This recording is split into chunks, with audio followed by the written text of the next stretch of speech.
Michael Cobble, WBRZ TV in Baton Rouge, Louisiana. Joe, the cigar celebrating tonight, and I guess just could you take us back to the beginning of this game, kind of figuring it out as you guys make the adjustments throughout.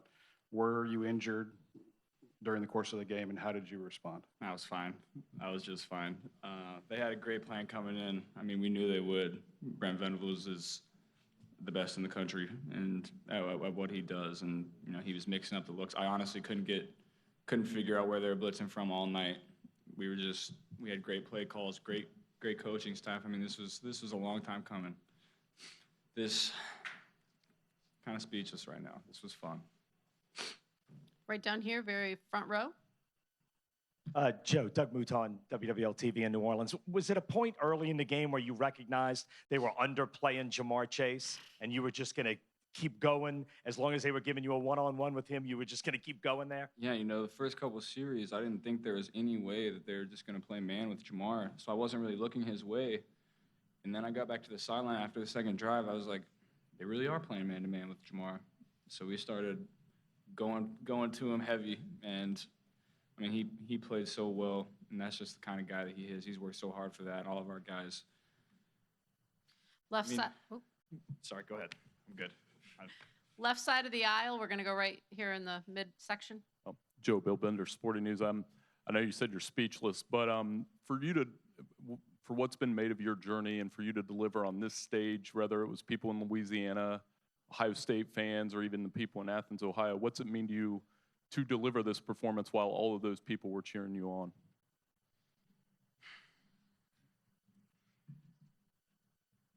Feels good. I don't know what else to say. I mean, there's been so many people that have come into this, from people that have helped me along my journey from Ohio, Louisiana, everywhere. And we couldn't have done it with a better group of guys.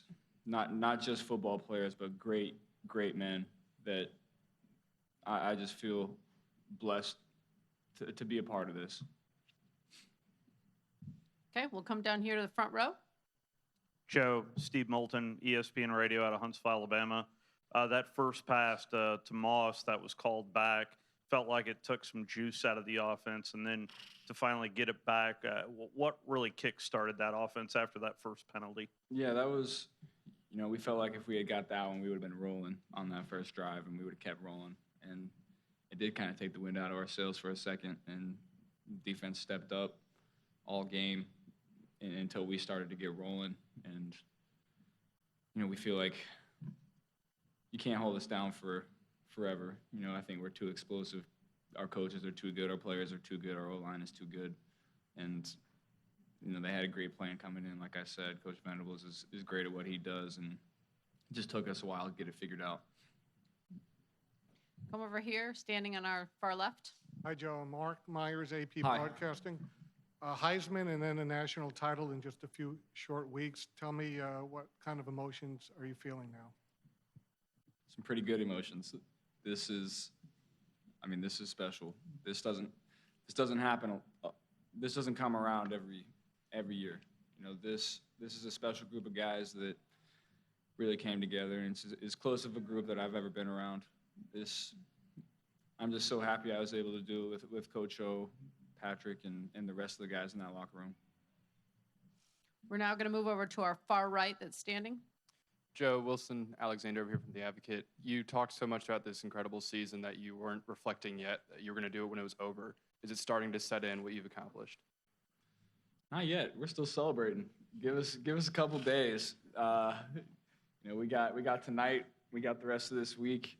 We're going to enjoy this one. A lot of work was put into this that nobody ever saw. Saturdays, Sundays, 7 days a week for 12 months. This is special. Going to go up on the TV riser on our far right. Joe here in the back. Daniel Brown, KTBS out of Shreveport. 10-point game. Terrace Marshall catches that touchdown pass. His saying is meant to be. At that point, did that championship feel meant to be? Terrace, he took him a while to get going, but he made the championship play. And I couldn't be happier for that guy. He's worked harder than anybody on this team, and he's worked on his craft for a long time 5-star coming in, had some bumps in the road, and for him to make that play, I'm so happy for him and his family. We're going to go back here in the back right-hand aisle. Joe, Andrew Clay, KTC in Lafayette. You will be a hero in this state for decades. Can you grasp that? Where are you? There you are. Sorry, can you say that again? Yeah, you will be a hero in this state for decades. Can you grasp that magnitude? I think, this what we did tonight can't be taken away from us. I don't know about the whole hero thing, but I know this national championship will be remembered for a long time in Louisiana. To do it in New Orleans is even more special, and this is going to be remembered for a long time. Stay on the right-hand side, third row.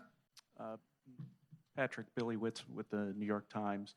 A couple questions. What, at the end of both or the latter part of the first half and the latter part of the second half, the defense really kind of buckled down. What can you kind of talk about what what you did to get rolling? And then also, if you can describe, I guess, at the point in the last couple of years where you felt like maybe it was Joe's team to a degree. At the end of the first half, Coach Arana sat us down, calmed us down. We was really anxious being out there, so we just, all gathered together and, just played team defense. And we always knew this was Joe's team from the day he came in. He was competing in sprints. So just for Joe to be that kind of person to come out on day one and try to give us the best that he can, we already knew it was his team. Stay over in the same section, slightly further back. Ed Danielson from The Athletic. What did you think coming into the game about the potential of what a victory would mean, and how do you feel personally now? I talked to the team about the focus all week was to beat Clemson, not thinking the magnitude of, hey, we're going to win the national championship, what's going to happen, all that. So our focus was, and the guys just followed it, man. Our focus has been one game at a time, one day at a time. And our guys did a tremendous job. Now, I think that, this team is going to be mentioned as one of the greatest teams in college football history, 15-0. One of the greatest teams in LSU history, led by some of the greatest players. Give them all the credit. But, that's for you guys to decide. We're national champs. Well, we're 15-0. Whether we mention as one of the greatest teams or not, that doesn't matter to me. I think that we're going to get to work. We'll go to class on Wednesday. We'll start working on next year. This will be our last question for the players. Guys right here in the front. This would be for Ed and for Patrick. Matt Moscona, ESPN Baton Rouge. You forced Clemson into 9 punts. What worked so well, and did you think you could have that kind of success? Yeah. I think the one thing is we stopped A-10. I thought our guys did a tremendous job of not letting him run the football on us. We knew Trevor was going to make some plays. They made some plays downfield. But you know what? I thought the coach around had a tremendous plan of getting pressure. We never panicked. And those 3 and outs and those punts were critical in the ballgame. I think this guy here, Patrick Queen, had a great game. And, we had to tackle in space. Had great athletes in space. And this guy made some great tackles tonight. Coach Arana, had a great game plan since day one when we started studying them, and we trusted it, and we went to work on it. And just to be able to come into this game and be able to make those type of plays, I just want to give God the glory for it. And I just want to thank Coach O for believing in me and be able to play this position. Thank you for watching